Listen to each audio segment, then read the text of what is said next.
आप नाज़रीन देख रहे हैं रेड लाइन इस्लामाबाद स्टूडियो से। पंजाब में लाहौर जो दिल है उसके अंदर काना के मकाम पर पाकिस्तान का आज दिल जो है वो टूट गया। वहाँ पर एक प्राइवेट ट्यूशन सेंटर के अंदर अंदोनाक हादसा, इसमें बच्चों की शहादतें हुई हैं। अभी तक 14 से 16 बच्चों की शहादतें कंफर्म हुई हैं। 6 से 8 बच्चे इसमें ज़ख्मी हुए। एक प्राइवेट ट्यूशन सेंटर था जिसकी छत कोलैप्स कर गई। बहुत बड़ी ट्रेजेडी है। हम इसको किसी इलाके से मुंसलिक नहीं करना चाहते, हम इसको कौमी ट्रेजेडी का नाम देते हैं क्योंकि है ही कौमी ट्रेजेडी। आपको अंदाज़ा नहीं है, जिन लोगों ने वो विजुअल्स देखे हैं, हमारी जिन रिपोर्टर से बात हुई है, वहाँ के मुकीनों से बात हुई है, वहाँ पर इस वक्त एक क़यामत का मंज़र है। इसके ऊपर जो वतीरा है हुकूमत वक्त ने उसके ऊपर एक नोटिस लिया है। पंजाब की चीफ मिनिस्टर ने कल इसके ऊपर एक मीटिंग तलब की है, लेकिन ट्रेजेडी तो हो चुकी है। अब इसके बाद क्या हो सकता है ये कल का दिन बताएगा। इस प्रोग्राम में हम अपने रिपोर्टर से ताज़ा तरीन सूरत हाल आपके सामने रखेंगे कि वहाँ पर क्या हो रहा है, अभी तक की इतलात क्या हैं और लोगों की ट्रेजेडी, जो लवाहिकीन हैं, जो माँ बाप हैं, जो रिश्तेदार हैं, उनके जज्बात, ये हम आप तक पहुँचाएँगे। हमारे रिपोर्टर में ज्वाइन करें दानियाल उमर, वो सुबह से कवर कर रहे हैं इस मामले को जो अब एक कौमी साने में कन्वर्ट हो गया। जो तफसीलात हमारे सामने आई हैं, काना में एक ट्यूशन सेंटर की छत गिरने से 14 से 16 बच्चे शहीद हुए। छोटे बच्चे 5 से लेकर 12 साल 14 साल तक की उनकी उम्र थी और उसके साथ 6 बच्चे ज़ख्मी हुए। इस वक्त वो जगह मुकम्मल तौर पर वहाँ पर आपको क़यामत के मनाज़र नज़र आते हैं। लेकिन दानियाल साहब THQ अस्पताल काना में मौजूद हैं, हमें ताज़ा तरीन तफसीलात से आगाह कर रहे हैं। दानियाल, पहले तो ज़रा बताइएगा कि आप इस वाक़े को, जब ये हुआ 4:25 साढ़े 4 बजे के करीब या 4:45 पर शायद उस वक्त से कवर कर रहे हैं, अगर आप रिकॉल करना चाहें नाजरीन के लिए कि हुआ क्या, तो शायद हम बात को सही तरीके से बयान कर पाएंगे। जी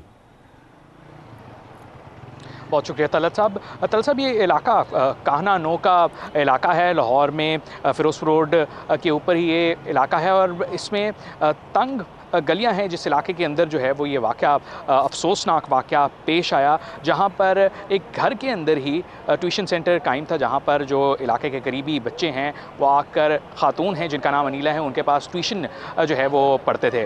और हुआ ये कि आज ही वहां पर जो है वो मरम्मत का काम शुरू हुआ। उस ट्यूशन सेंटर के अंदर जो उसका पहली मंजिल है उसके ऊपर जो है वो जब मरम्मत का काम शुरू हुआ तो वो जो इमारत थी वो ये बोझ बर्दाश्त नहीं कर सकी और उसके बाद जो है वो इमारत गिर गई और इस वाक़े के अंदर जो है वो बच्चे मलबे तले दब गए। जिस टाइम ये वाक़या पेश आया तो फौरी जो इलाका मकीन हैं उन्होंने रेस्क्यू 1122 को इतला दी, मगर उस टाइम जो वहाँ पर करीबी आबादी के लोग थे, हमसाए थे, जो अहले खाना जिनके बच्चे वहाँ पर जो है वो ज़ेर तालीम थे, वो फौरी वहाँ पर जो है वो गए और उन्होंने ख़ुद अपनी मदद आप के तहत भी बच्चों को निकालना शुरू किया।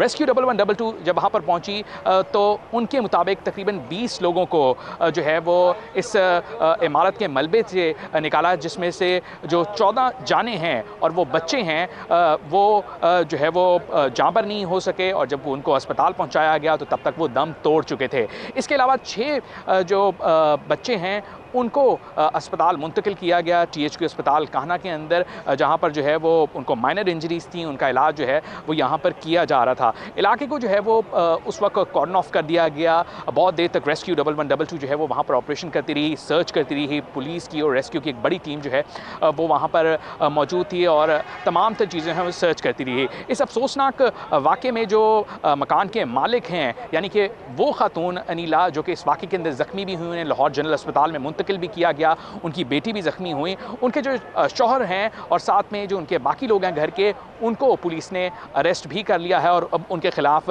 जो कार्रवाई का सिलसिला है वो भी जारी है। अस्पताल में जो है वो इस वक्त बहुत सारे जो पंजाब हुकूमत के लोग हैं उनके भी आने जाने का सिलसिला यहाँ पर जारी है। वज़राए सेहत हैं, इसके अलावा पंजाब हुकूमत के मुख्तलिफ पार्लिमानी सेक्रेटरी, वज़ीर आला के मामले ख़ुसूसी हैं ज़िशान मलिक समेत, तो मुख्तलिफ लोग जो है वो अस्पताल के अंदर आ रहे हैं, अयादत भी कर रहे हैं जो बच्चे ज़ख्मी यहाँ पर हुए हैं और उनकी फैमिलीज़ को यकीन दहानी भी करवाई जा रही है। अब से कुछ देर पहले चिल्ड्रन अस्पताल के अंदर भी एक बच्चे को मुंतकिल किया गया है जिसके सर पे जो है वो बहुत ज़्यादा गहरी चोट आई थी। इस तमाम तर वाक़े के अंदर जो ज़ख्मी बच्चे हैं उनकी उम्रें तकरीबन 5 5 साल से लेकर 12 साल की उम्र तक, सबसे छोटा जो बच्चा है उसकी उम्र 5 साल तक है। और अफसोसनाक पहलू तो एक सूरत हाल का ये भी है कि जब अस्पताल के अंदर यहाँ पर जो वालिदैन मिले, बहुत दिक्कत आमेज़ यहाँ पर मनाज़िर थे। जो एक फैमिली ऐसी भी है जिनकी 2 बेटियाँ और 1 बेटा जो है वो इस वाक़े के अंदर जान से गए। उनकी एक बेटी जो है वो यहाँ पर मौजूद थी, जिसको वो अब से कुछ देर पहले डिस्चार्ज करवा भी लेके गए हैं। सूरत हाल बहुत ही ज़्यादा अफसोसनाक है, मगर इस वाक़े ने बहुत सारे सवालात खड़े कर दिए हैं कि जब ये ट्यूशन सेंटर्स कायम किए जाते हैं मुख्तलिफ़ इलाकों के अंदर, तो उनके क्या SOPs होते हैं, क्या वो गवर्नमेंट से रजिस्टर किए जाते हैं या नहीं किए जाते हैं। जी दानियाल, अगर मैं आपसे पूछ पाऊँ, अगर मैं आपसे पूछ पाऊँ दानियाल, ये जो आपने पहला नुक्ता उठाया कि वक्त की कमी भी है, लेकिन ये नुक्ता सबसे अहम है, ये किस डिपार्टमेंट की ज़िम्मेदारी है कि ये चेक करे कि जो रिहायशी इलाके हैं वहाँ पर इस किस्म की एक्टिविटी हो रही हैं? बज़ाहिर तालीम दी जा रही है, वो अच्छी बात है, लेकिन ये गैर कानूनी या नीम कानूनी ज़ुमरे में आता है, तो ये डिपार्टमेंट कौन सा है जिसको रेगुलेट करता है? देखिए तलत साहब, ये ज़िम्मेदारी तो जो ज़िले एजुकेशन अथॉरिटी है और ज़िले इंतज़ामिया है उनकी है कि वो इस तमाम तर इदारे को रेगुलेट करें। हमारी जब उनसे भी बात हुई तो उनका ये कहना है कि ट्यूशन सेंटर्स और अकेडमीज़ को रजिस्टर किया जाता है, मगर चूँकि हमारे यहाँ पे कल्चरली जो है वो इसी तरह से है कि कोई भी जो ख़ातून उस्ताद होती हैं वो घर में ही अपने स्टूडेंट्स को या जो करीबी आबादी के लोग हैं उनको बुला के पढ़ाती हैं, तो उनके लिए रजिस्ट्रेशन का कोई भी प्रोसेस इस वक्त नहीं है। जिस बात ने असल में बहुत सारे सवालात खड़े किए हैं और अब इस पहलू की तरफ पंजाब हुकूमत ने देखना शुरू कर दिया है कि एक तो वाकई की तहकीकात की जाएं, मगर अब वे फॉरवर्ड क्या है कि क्या ये जो गैर रजिस्टर्ड ट्यूशन सेंटर्स हैं, तालीमी इदारे कायम हैं, उनकी बिल्डिंग के SOPs क्या हैं, कितने बच्चे वहाँ पर आ सकते हैं, और इसी तरह से अगर कोई बहुत सारा काम करने को है। तल साहब, ये इलाका काहना नो का इलाका है, लाहौर में फिरोजपुर रोड के ऊपर ही ये इलाका है और इसमें तंग गलियां हैं, जिस इलाके के अंदर जो है वो ये वाक़या अफसोसनाक वाक़या पेश आया, जहां पर एक घर के अंदर ही ट्यूशन सेंटर कायम था, जहां पर जो इलाके के करीबी बच्चे हैं वो आकर, ख़ातून हैं जिनका नाम अनीला है, उनके पास ट्यूशन जो है वो पढ़ते थे। और हुआ ये कि आज ही वहां पर जो है वो मरम्मत का काम शुरू हुआ। उस ट्यूशन सेंटर के अंदर जो उसका पहली मंजिल है उसके ऊपर जो है वो जब मरम्मत का काम शुरू हुआ तो वो जो इमारत थी वो ये बोझ बर्दाश्त नहीं कर सकी और उसके बाद जो है वो इमारत गिर गई और इस वाक़े के अंदर जो है वो बच्चे मलबे तले दब गए। जिस टाइम ये वाक़या पेश आया तो फौरी जो इलाका मकीन हैं उन्होंने रेस्क्यू 1112 को इतला दी, मगर उस टाइम जो वहाँ पर करीबी आबादी के लोग थे, हमसाए थे, जो अहले खाना जिनके बच्चे वहाँ पर जो है वो ज़ेरे तालीम थे, वो फौरी वहाँ पर जो है वो गए और उन्होंने ख़ुद अपनी मदद आपके तहत भी बच्चों को निकालना शुरू किया। रेस्क्यू 1112 जब वहाँ पर पहुँची तो उनके मुताबिक तकरीबन 20 लोगों को जो है वो इस इमारत के मलबे से निकाला, जिसमें से जो 14 जाने हैं और वो बच्चे हैं वो जो है वो जाँबर नहीं हो सके और जब उनको अस्पताल पहुंचाया गया तो तब तक वो दम तोड़ चुके थे। इसके अलावा 6 जो बच्चे हैं उनको अस्पताल मुंतकिल किया गया, THQ अस्पताल काहना के अंदर, जहां पर जो है वो उनको माइनर इंजरीज थी, उनका इलाज जो है वो यहां पर किया जा रहा था। इलाके को जो है वो उस वक्त कॉर्डन ऑफ कर दिया गया। बहुत देर तक रेस्क्यू 1112 जो है वो वहाँ पर ऑपरेशन करती रही, सर्च करती रही। पुलिस की और रेस्क्यू की एक बड़ी टीम जो है वो वहाँ पर मौजूद थी और तमाम तर चीज़ें हैं वो सर्च करती रही। इस अफसोसनाक वाक़े में जो मकान के मालिक हैं, यानी कि वो खातून अनीला जो कि इस वाक़े के अंदर ज़ख्मी भी हुई, उन्हें लाहौर जनरल अस्पताल में मुंतकिल भी किया गया, उनकी बेटी भी ज़ख्मी हुई, उनके जो शौहर हैं और साथ में जो उनके बाकी लोग हैं घर के, उनको पुलिस ने अरेस्ट भी कर लिया है और अब उनके ख़िलाफ़ जो कार्रवाई का सिलसिला है वो भी जारी है।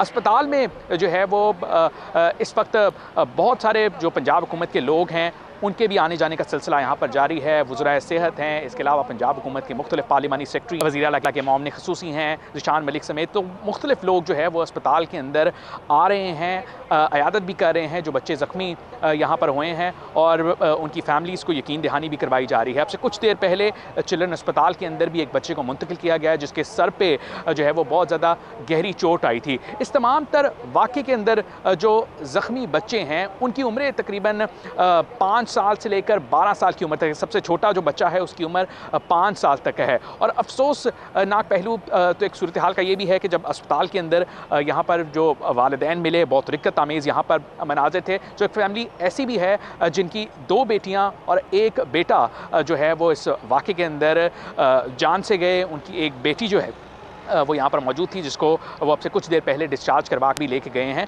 तो सूरत हाल बहुत ही ज़्यादा अफसोसनाक है, मगर इस वाक़े ने बहुत सारे सवालात खड़े कर दिए हैं कि जब ये ट्यूशन सेंटर्स कायम किए जाते हैं मुख्तलिफ़ इलाकों के अंदर, तो उनके क्या SOPs होते हैं, क्या वो गवर्नमेंट से रजिस्टर किए जाते हैं या नहीं किए जाते हैं। जी दानियाल, अगर मैं आपसे पूछ पाऊँ, अगर मैं आपसे पूछ पाऊँ दानियाल, ये जो आपने पहला नुक्ता उठाया कि वक्त की कमी भी है, लेकिन ये नुक्ता सबसे अहम है, ये किस डिपार्टमेंट की ज़िम्मेदारी है कि ये चेक करे कि जो रिहायशी इलाके हैं वहाँ पर इस किस्म की एक्टिविटी हो रही है। बज़ाहिर तालीम दी जा रही है, वो अच्छी बात है, लेकिन ये गैर कानूनी या नीम कानूनी ज़ुमरे में आता है। तो ये डिपार्टमेंट कौन सा है जिसको रेगुलेट करता है? देखिए तलत साहब, ये जिम्मेदारी तो जो ज़िले एजुकेशन अथॉरिटी है और ज़िले इंतज़ामिया है उनकी है कि वो इस तमाम तर इदारे को रेगुलेट करें। हमारी जब उनसे भी बात हुई तो उनका ये कहना है कि ट्यूशन सेंटर्स और एकेडमीज़ को रजिस्टर किया जाता है, मगर चूँकि हमारे यहाँ पे कल्चरली जो है वो इसी तरह से है कि कोई भी जो ख़ातून उस्ताद होती हैं वो घर में ही अपने स्टूडेंट्स को या जो करीबी आबादी के लोग हैं उनको बुला के पढ़ाती हैं, तो उनके लिए रजिस्ट्रेशन का कोई भी प्रोसेस इस वक्त नहीं है।